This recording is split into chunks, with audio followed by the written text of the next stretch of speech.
So I just had a really long night.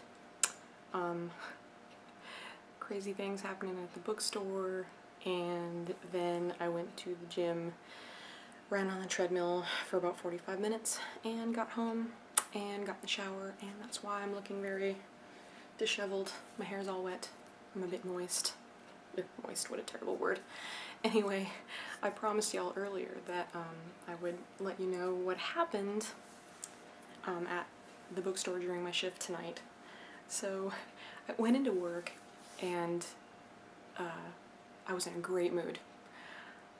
I always think that I should never go in there in a good mood because every time I do, a whole bunch of bad shit happens. It's just the nature of being me. It's actually almost kind of funny. I actually didn't lose my good mood through the evening, surprisingly.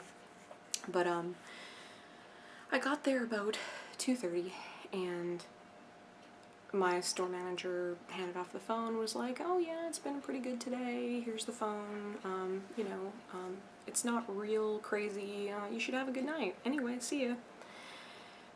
Man, right after he left, I got a call from my music seller, and she said a customer just came to me and told me there's a guy stealing in the toy and game section.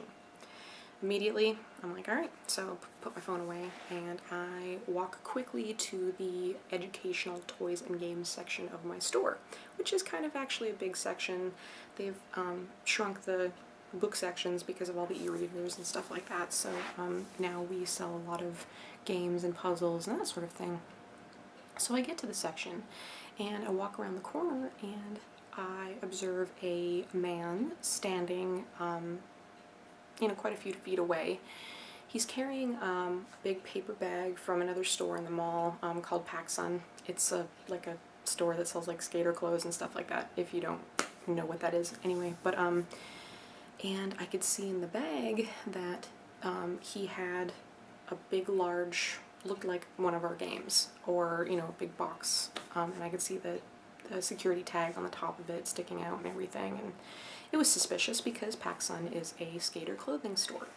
And he had almost like a remote control airplane thing under his arm.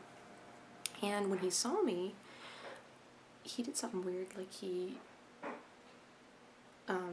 kicked one of the games that was on the ground. He was rummaging really loudly in the section. It was kind of odd.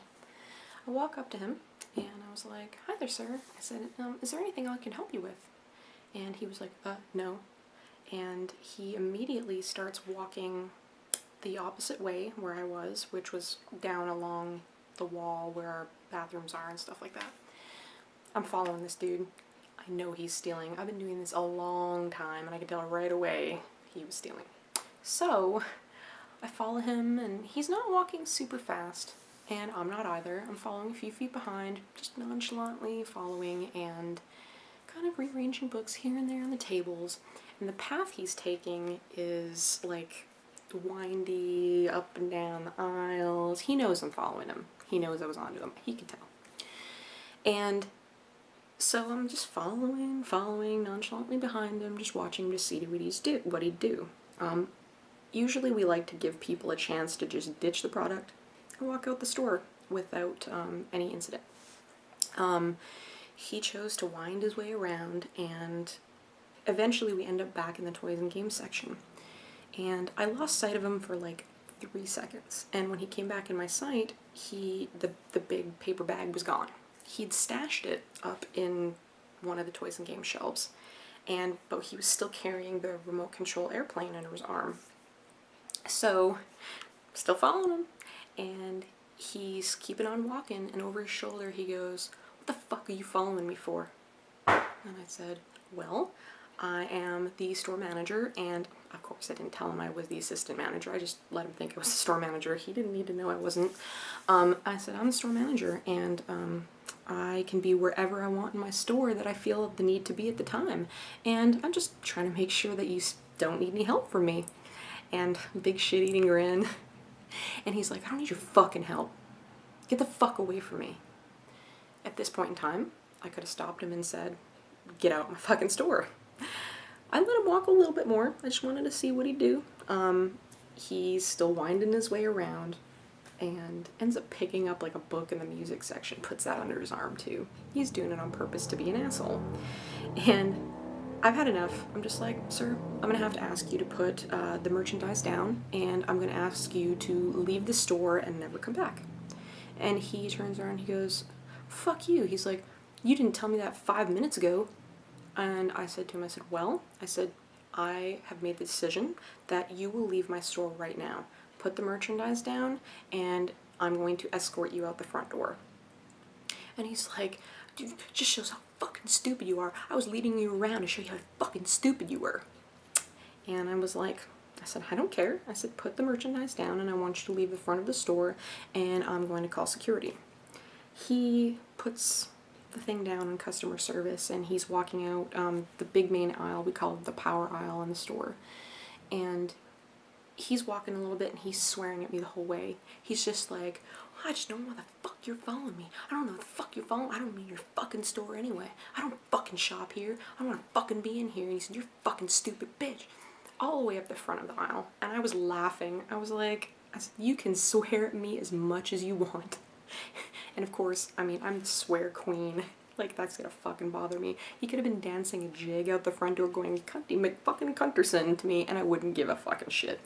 And the laughing, I think, was pissing him off even more. I said, I don't care. I said, you can swear at me all night if I wasn't asking you to leave my store and never come back. And we get to the front, and he's just like, you're a fucking stupid bitch. Again.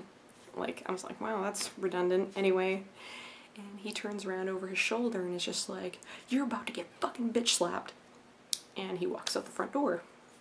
So anyway, I'm like, whatever. I call security, and security comes, and I report the incident. And because there was a personal threat, I'm like, I want to get this guy banned from the entire mall, because that's what we're attached to.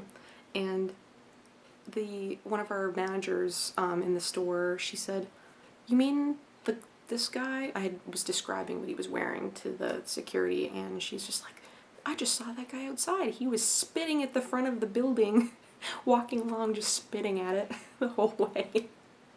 And so I was like, are you fucking shitting me? So the security goes out to look for him, and she looks at me and she goes, Kyna. She's from New Jersey. I'm doing a terrible accent, but she's like, Kyna. She goes, you always get the crazy ones. It's always you. I just don't understand why it's always you. And I'm like, I don't know. I must have been a very bad person in my former life. Every shift it's the joke, I have to call the police at least once a shift. Sometimes even the paramedics. Anyway, so that was my evening. He didn't come back in and bother me. He didn't come and bitch slap me. I would have loved to see him try, though. Anyway, and the rest of the night I had to deal with a bunch of other stuff too. Luckily there were a couple hot guys in there to take my attention for a little bit, but I had to tell a group that's always dropping their religious literature all over the place and soliciting people to come to their ministry and everything. I saw him doing that to a couple who looked highly uncomfortable, and had to go and talk to that gentleman and ask him to stop, or he would have to leave my store and never come back. So it's been a fun evening. Oh yeah, and then I ended up stabbing myself in the stomach with a box cutter. I had a long night, so I ended up running it out on the treadmill, and enjoying this nice delicious beer right now because I think I've earned it. Anyway, so that's my story. I thought I would let you know all about being threatened by a shoplifter. Oh, my job is so dangerous. I feel like James Bond most of the time. Yes. Kicking shoplifters out of my store. Yes. I can't do a good Sean Connery anyway. I hope y'all have a good night, and I'll catch you later.